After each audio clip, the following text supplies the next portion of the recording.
Thank you for your patience. No, that's all right. I don't think I've ever seen you with hair that short. Yeah, hey? no. How are we feeling like this? I showed it myself. Gun? It was not that, didn't do that bit of an effort. Wasn't on the play? Nah, so I got some other guy to cut it, and he sort of just went skin straight up to here.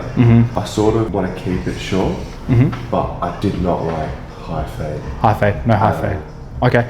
On the sides, are we looking to leave here with the fade, but just not high? Yeah. Okay, cool. Like, I was not sure if you had any ideas, like taper, burst, low, mid.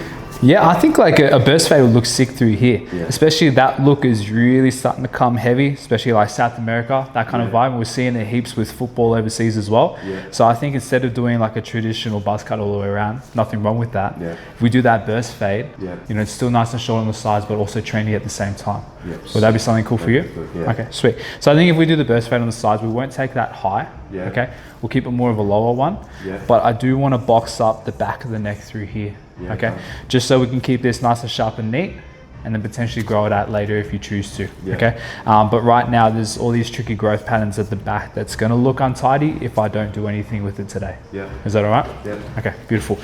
In terms of length on top, how are we feeling about this length right now? I was going to ask your opinions on if it was the same length in the back.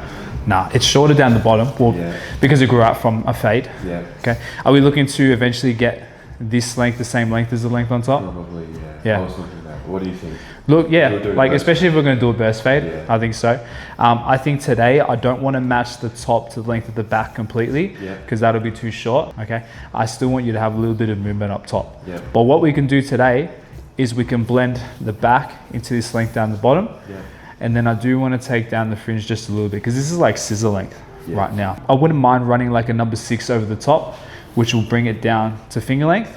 And then we go through and add some texture. Yeah, done. It's kind of like that happy medium between like, you know, that crew cut and then not like a complete buzz cut on top. Yeah. Okay. These corners, we don't need this so long at the moment. So I'm happy to kind of like round that in ever so slightly. Once we get length on top, then we can discuss leaving this a little bit more squarer. Yeah, Is that cool for you? Sweet. Beautiful. Any other concerns with this? No, not at all. Sweet. So just to run it back, we're going to do that burst fade on the sides, low. Yeah. We're going to line up the back. We're going to trim the top down to a number 6, but at the back around the crown, we're going to take it shorter to marry into this length at the bottom. And then we're just going to debulk these corners, yeah? Yeah, done. Perfect. All right, Yeah, let's thank talk. you.